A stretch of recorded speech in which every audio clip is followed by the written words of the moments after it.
American president Donald ട്രംപിനെ വെല്ലുവിളിച്ച് British രാജാവ് ചാൾസ് മൂന്നാമനെ കാനഡയിൽ കൊണ്ടുവന്ന് പാർലമെന്റിന്റെ ഉദ്ഘാടനം നിർവഹിച്ചിരിക്കുകയാണ് കനേഡിയൻ പ്രധാനമന്ത്രി മാർക്ക് കാർണി. ഇതൊരു ചരിത്ര സംഭവമാണ്. കാരണം സാധാരണ പാർലമെന്റിന്റെ ഉദ്ഘാടനം ചെയ്യാറുള്ളത് അവിടെയുള്ള ഗവർണർ ജനറൽ, അദ്ദേഹം ബ്രിട്ടീഷ് രാജാവിൻ്റെയോ രാജ്ഞിയുടെയോ അല്ലെങ്കിൽ അവരുടെ സിംഹാസനത്തിൻ്റെ പ്രതിനിധിയായിട്ടാണ് അറിയപ്പെടുന്നത്. കാനഡയിലെ ഗവർണർ ജനറലാണ് നിർവഹിക്കാറുള്ളത്. പക്ഷേ കാനഡയെ 51ാമത്തെ അമേരിക്കൻ സംസ്ഥാനമാക്കി മാറ്റണമെന്നും കാനഡ എന്നൊരു രാജ്യത്തിൻ്റെ ആവശ്യമില്ലെന്നുമുള്ള ട്രംപിൻ്റെ നിലപാടാണ് കനേഡിയൻ രാഷ്ട്രീയത്തെ ഇളക്കി മറിച്ചിരിക്കുന്നത്. ഒരുപക്ഷെ കാനഡയിൽ യാഥാസ്ഥിതിക പാർട്ടി പ്രതിപക്ഷത്ത് നിന്ന് ജയിക്കാനിരിക്കുകയായിരുന്നു. ജസ്റ്റിൻ ട്രൂഡോ എന്ന പ്രധാനമന്ത്രിക്ക് വലിയ എതിർപ്പിനെ തുടർന്ന് രാജിവെച്ച് പോകേണ്ടി വന്നു. പകരം വന്നതാണ് മാർക്ക് കാർണി. പക്ഷേ മാർക്ക് കാർണിക്ക് ഒരു സുവർണാവസരം കൈവന്നത് ട്രംപ് കാനഡയെ പിടിച്ചെടുക്കും അല്ലെങ്കിൽ 51ാമത്തെ സംസ്ഥാനമാക്കി മാറ്റും എന്ന പ്രഖ്യാപനം വന്നതോടെ അവിടുത്തെ ലിബറൽ പാർട്ടി മാർക്ക് കാർണിയുടെ നേതൃത്വത്തിൽ അതിശക്തമായി അമേരിക്കൻ പ്രസിഡന്റ് ട്രംപിനെതിരെ വന്നു. അവിടെ കനേഡിയൻ ദേശീയ വികാരമുണർന്നു. ആ ഒരു മലവെള്ളപ്പാച്ചിലിൽ, ദേശീയ വികാരത്തിൻ്റെ മലവെള്ളപ്പാച്ചിലിൽ തോൽക്കുമെന്ന് കരുതിയിരുന്ന ലിബറൽ പാർട്ടി വൻ ഭൂരിപക്ഷത്തിൽ ജയിച്ചു കയറി. എന്ന് മാത്രമല്ല, അധികാരത്തിൽ വരുമെന്ന് പ്രതീക്ഷിച്ചിരുന്ന യാഥാസ്ഥിക കൺസർവേറ്റീവ് പാർട്ടി തോൽക്കുകയും ചെയ്തു. കൺസർവേറ്റീവ് പാർട്ടിക്ക് ട്രംപിന് ബന്ധമുണ്ട് എന്നുള്ള ആരോപണമാണ് വോട്ടർമാർക്കിടയിൽ ഏറ്റത്. കാരണം കാനഡയിലെ ഭൂരിപക്ഷം പേർക്കും അമേരിക്കയുമായി ചേരുന്നതിനോട് യാതൊരു യോജിപ്പുമില്ല. അവരെ സംബന്ധിച്ചിടത്തോളം അവരുടെ സ്വാതന്ത്ര്യം വിട്ടുകളയാൻ അവർ ഉദ്ദേശിച്ചില്ല. അതുകൊണ്ട് പ്രതീകാത്മകമായിട്ടാണ് ബ്രിട്ടീഷ് രാജാവ് ചാൾസ് മൂന്നാമനെ വിളിച്ചുകൊണ്ടുവന്നത്. അദ്ദേഹം പാർലമെൻറ്റ് ഉദ്ഘാടനം ചെയ്തു. എന്ന് മാത്രമല്ല, കാനഡയെ ഒരുമിച്ച് നിർത്തുന്ന ശക്തിയാണ് ബ്രിട്ടീഷ് ഭരണകൂടം. കാരണം നേരത്തെ ബ്രിട്ടൻ്റെ കോളനിയായിരുന്നു കാനഡ. അത് ബ്രിട്ടൻ വിട്ടുപോയതിന് ശേഷം ആണ് രാജാവിനെ ഹെഡ് ഓഫ് ദ സ്റ്റേറ്റ് ആയിട്ട്, ഇപ്പോഴും കാനഡ എന്ന രാജ്യത്തിൻ്റെ തലവനായിട്ട് അറിയപ്പെടുന്നത് ബ്രിട്ടീഷ് രാജാവാണ്. പക്ഷെ ഭരിക്കുന്നത് അവിടുത്തെ തിരഞ്ഞെടുക്കപ്പെട്ട ഭരണകൂടമാണ്. അവിടുത്തെ കനേഡിയൻ പ്രധാനമന്ത്രിയും പാർലമെൻറ്റുമാണ് ഭരിക്കുന്നത്. പക്ഷേ ഒരു പ്രതീകാത്മകമായി അതിൻ്റെ രാഷ്ട്രത്തലവനായിട്ട് അറിയപ്പെടുന്നത് ബ്രിട്ടീഷ് രാജാവാണ്. അപ്പോൾ ബ്രിട്ടീഷ് രാജാവിനെ കൊണ്ടുവന്നത് ട്രംപിനെ വെല്ലുവിളിക്കാനാണ്. ട്രംപ് കാനഡയെ കണ്ട് പനിക്കേണ്ട, ഇത് പണ്ടത്തെ പഴയ ചരിത്രമനുസരിച്ച് ബ്രിട്ടീഷ് കോളനി ആയിരുന്നു, ഇന്ന് ബ്രിട്ടീഷ് രാജാവാണ് ഇതിൻ്റെ തലവൻ. തലവനെ കൊണ്ടുവന്നത് ഞങ്ങൾ വീണ്ടും കാനഡയുടെ ഐക്യവും ശക്തിയും വിളിച്ചോതുന്നു എന്നുള്ള തരത്തിലാണ്. എന്നാലും ബ്രിട്ടീഷ് രാജാവ് ഇതൊരു വലിയ ബഹുമതിയായിട്ട് കണ്ടുവരികയും ചെയ്തു. അദ്ദേഹം നടത്തിയ ചാൾസ് മൂന്നാമൻ, നേരത്തെ ചാൾസ് രാജകുമാരനായിരുന്നു, ഇപ്പോൾ ചാൾസ് മൂന്നാമൻ രാജാവാണ്.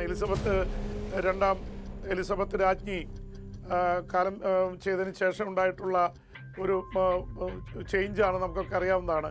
എന്തായാലും ചാൾസ് രാജാവ് പറഞ്ഞത് കാനഡ അതിൻ്റെ പരമാധികാരം കാത്തു സൂക്ഷിക്കും, ഞങ്ങൾ ഒരു തരത്തിലും മുന്നോട്ട് പോകാതിരിക്കില്ല. എന്ന് മാത്രമല്ല, അമേരിക്കയും കാനഡയും രണ്ട് രാജ്യങ്ങളായി നിലനിൽക്കട്ടെ എന്നാണ് അദ്ദേഹം പറഞ്ഞത്. എന്തായാലും ഒരു വ്യാപാര യുദ്ധത്തിന് അമേരിക്ക തയ്യാറായാൽ അതിന് തയ്യാറാണ് എന്നുള്ള പ്രഖ്യാപനമാണ് കാനഡ നടത്തിയിട്ടുള്ളത്. അതിനിടയിൽ കനേഡിയൻ പ്രധാനമന്ത്രി മാർക്ക് കാർണിയും അമേരിക്കൻ പ്രസിഡന്റ് ഡൊണാൾഡ് ട്രംപും തെരഞ്ഞെടുപ്പിന് ശേഷം മുട്ടിയിരുന്നു. എന്തായാലും ട്രംപ് ഈ ലിബറൽ പാർട്ടിയുടെ വിജയത്തിൻ്റെ ശില്പിയായി മാറി എന്നുള്ളതാണ്. ട്രംപിനോടുള്ള എതിർപ്പാണ് യഥാർത്ഥത്തിൽ ലിബറൽ പാർട്ടിക്ക് കാനഡയിൽ വോട്ട് ബാങ്ക് നൽകിയത്. എന്തായാലും ട്രംപിൻ്റെ നിലപാടുകളുമായി പോവുകയാണ്. ഇപ്പോഴും കാനഡ അമേരിക്കയുടെ 51ാം സംസ്ഥാനമായി മാറണമെന്ന നിലപാടിൽ ട്രംപിന് മാറ്റമില്ല. ട്രംപ് എല്ലാ കാര്യത്തിലും ഇടപെടുന്നുണ്ട്. ഇപ്പോൾ റഷ്യൻ പ്രസിഡന്റ് വ്ളാഡിമിർ പുടിനെതിരെ അതിശക്തമായ ഭാഷയിൽ വീണ്ടും ട്രംപ് രംഗത്ത് വന്നിട്ടുണ്ട്. അദ്ദേഹം പറഞ്ഞത് ഇവിടെ ഉക്രൈനിൽ മനുഷ്യരെ കൊന്നൊടുക്കുകയാണ് റഷ്യ. ഇതുവരെ റഷ്യക്ക് പുടിന് അനുകൂലമായി പറഞ്ഞിരുന്ന ട്രംപ് കീഴ്മേൽ മറിഞ്ഞിരിക്കുന്നു.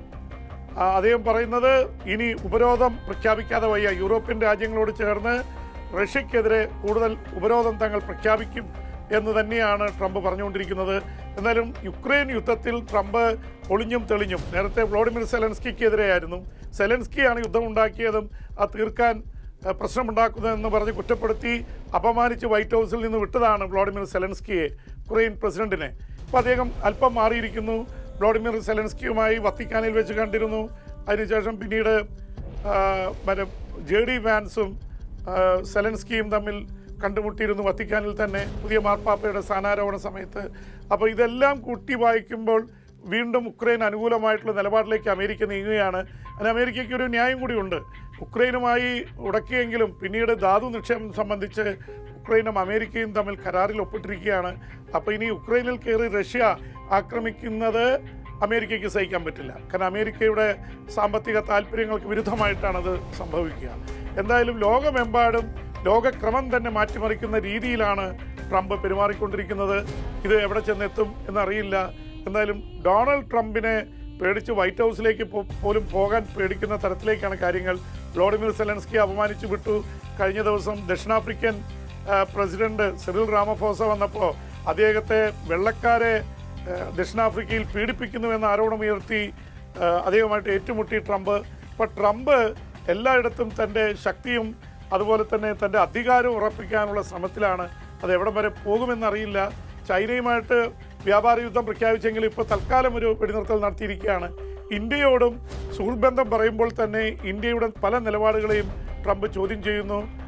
ട്രംപ് പറഞ്ഞത് ഇന്ത്യ വലിയ നികുതി ചുമത്തുന്നതെന്നാണ്. ഇപ്പോൾ നികുതി കുറയ്ക്കാനുള്ള ചർച്ചകൾ നടന്നുകൊണ്ടിരിക്കുകയാണ്.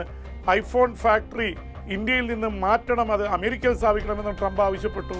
അങ്ങനെ ഇന്ത്യയെയും സുഹൃത്ത് രാജ്യങ്ങളെയും യൂറോപ്യൻ രാജ്യങ്ങളെയൊക്കെ അതൃപ്തരാക്കുന്ന നിരാശയിലാക്കുന്ന നിലപാടുകൾ ട്രംപ് സ്വീകരിക്കുന്നുണ്ട്. അതേസമയം തന്നെ ട്രംപ് സൗഹൃദത്തിൻ്റെ കരങ്ങൾ നീട്ടാൻ ശ്രമിക്കുകയും ചെയ്യുന്നു.